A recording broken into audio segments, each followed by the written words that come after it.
من زیاتر لەسەر بابەتە قسە دەکەم لەگەڵ بەڕێز خسرۆ گۆران بەرپرسی لقی چواردەی پارتی دموکراتی کوردستان لە مووسڵ کە لە مووسڵەوە لەگەڵم دەبێت. بەڕێز خسرۆ سپاس کە لەگەڵ کوردستان 24 پارتی لە سنووری پارێزگای نینەوە 63 کاندیدی بۆم هەڵبژاردنە هەیە. پارتی ئەتوانێت چی بۆ نینەوە بکات؟ بە تایبەتی لە ماوەی ڕابردوودا زۆر گلەی هەبووە لە حکوومەتی عێراق کە نەیتوانیوە دەستی ئاوەدانی و خزمەتگوزاری بگەێنێتە نینەوە. ئیدارەی خۆجێی کاری باشی لەسەرم شوێنە نەکردووە. بەڵێ سڵاو لە ئێوە و لە بینەرانی کەی 24 خۆشەویست. حتما ئێمە لە مووسڵ بەشێکی هەرە گرنگی و پارێزگایین چوەکو کورد و چوەکو پارتی و وەکو پارتی ڕاستە ئێمە کۆمەڵێک کاندیدمان هەیە. طموحمان ئەوەیە کە ژمارەی دەنگەکانمان زیاد بێتن و بەو پێەیە ژمارەی کورسیمانی زیاد بێتن. هەبوونی کاندیدی ئێمە لە مووسڵ بۆ ئەوەیە کە ڕێژەیەکی باشی کورسیەکان لە ئەنجومەنی نوێنەرانی عێراق بەبەرمان بکەوێت بۆ ئەوەی بتوانین خزمەتی خەڵکی خۆمان بکەین لە سنووری پارێزگای نینەوە و بەتایبەتی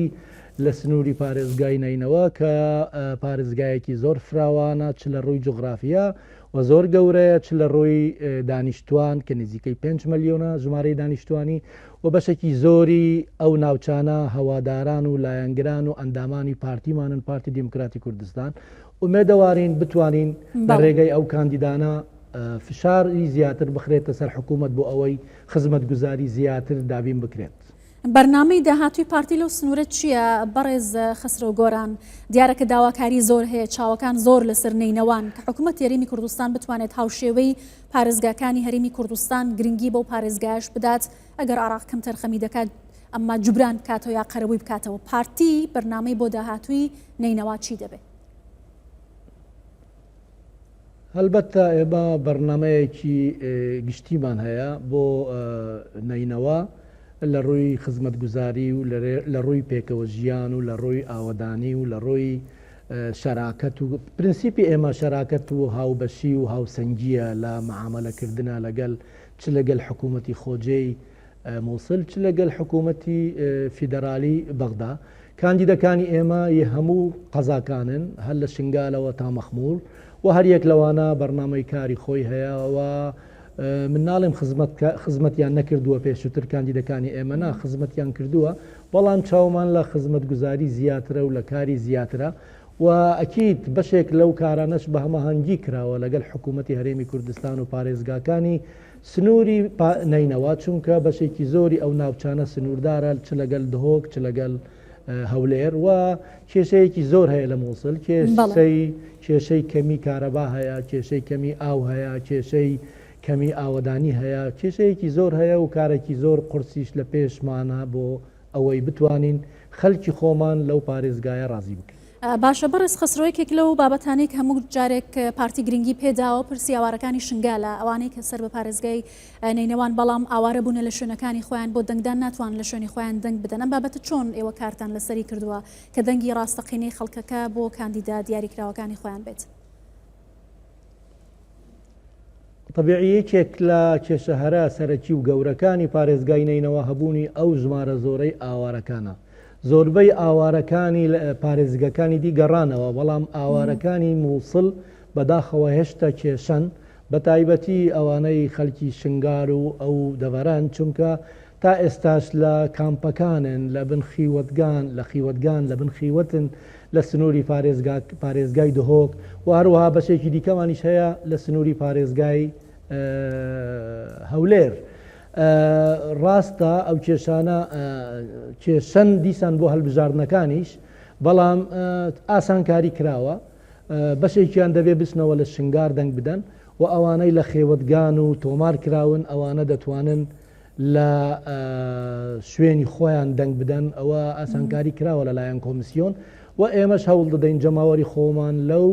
ئاوارانە ببین یان بگەێنین بۆ سەر سندوقەکانی دەنگدان بۆ ئەوەی بتوانن نوێنەرانی خۆیان دەربچێنن. بۆچی ئەم جارە شەر بە یەک لیست لە پارێزگای نینەوە بەشداریتان کردایە بۆ هاوپەیمانێتیتان پێک نێنە لەگەڵ لایەنەکانی دیکە و ئەم لیستەی پارتی تا چەندە سەرکەوتوو دەبێتە ژمارەی کورسیەکانتان لە پارێزگای نینەوە بەرزە بێتەوە لە چاوەڵبژاردنی ڕابردوو؟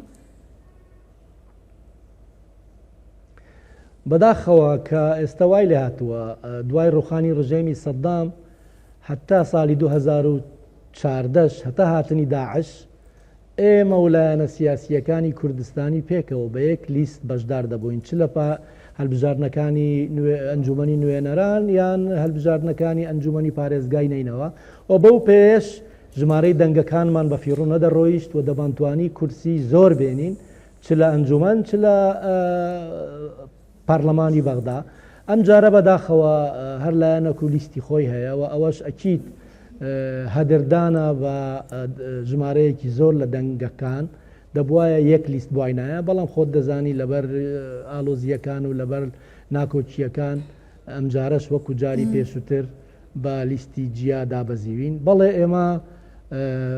پێشووتر بۆ نمونە 2010 ئێمە 7 کورسی پەرلەمانیمان هێنا 2014 ئێمە 6مان هێنا 2010 ئێمە 6مان هێنا وەکو پارتی دەڵێم ها و 2021 ئێمە 9 کورسیمان هێنا و ئەم جارش ئومێدەوارین ڕێژەیەکی باش بینین من ناتوانم بڵێم ئەوەندە کورسیە دەهێنین چونکە ئێستا زووە بەڵام چەند نزیک ببینەوە لە ڕۆژی دەنگدان چەند زیاتر بە دیار دەکەوێتن ئاسۆکان بێگومان لە ماوەیەدا هەنگاوی گرنگ لە نینەوە نراوە لە ڕێگەی پارتی وەڕێخستنەکانی لەوێ جەنابەت بەرپرسی لە قیچواردەی پارتیت لە مووسڵ متمانەی جەماوەر بە پارتی چەندە ئایا پشتان بە متمانەی جەماوەڕەکەتان لەوێ ئەستورە کە بتوانن دەنگی پێویست بەکاربێن و متمانەیان بە پارتی بدەن؟ بەڵێ ئێمە حتمما پشتمان بەستووە بە دەنگدەرانی خۆمان بەڵام کۆمەڵێک کێشەش هەیە لە پێشمان بەڕاستی یعنی لە هەندێک شوێن ڕێگیری دەکرێت لە کارەکانمان لە هەندێک شوێن وێنەکان ون دەکرێت یان دەدرێندرێن و زۆربەی ناوچەکانمان لە ناو مووسڵ نەبوون لە دەرەوە بوون لە دەرەوەی سنووری پارێزگای مووسڵیش بوونە لە خەبات بوونە لە کەلک بوونە لە بەردەڕەش بوونە لە شێخام بوونە بەڵام ئێستا هەوڵمانداوە هەموو ئەو ناوچانە بگەڕێنەوە سنووری کاری خۆیان بۆ نمونە ناوچەی مووسڵ و ناوچەی گوڵان و ناوچەی زانکۆ ئێستا لە ناو مووسڵە کە لەم ڕۆژانە ناوچەی زانکۆ دەکەینەوە و هەروەها هەندێک ناوچەی دیکەمانیش گەڕاندوتەوە ڕۆژی لەو ڕۆژانەش ئێمە لە ژنەی ناوچەی قەرەقۆش دەگەڕێنەوە شاری حەمدانیە بۆ ئەوەی لە شوێنی خۆیان کار بکەن ئێستا ئێمە وەکو لەقی چاردا 13 ناوچەمان هەیە هەوڵ دەدەین هەمویان لە سنووری کاری خۆیان جێگیر بکرێنەوە و لەوێ کار بکەن و بۆ ئەوەی نزیک بین لە خەڵکی خۆمان و متمانەی ئەوان بەدەست بێنین. باشە زۆر سپاس دەکەم بەڕێز خەسرۆ گۆران بەرپرسی لە قیچواردەی پارتی دموکراتی کوردستان لە مووسڵ سپاس کە لەگەڵمان بووی.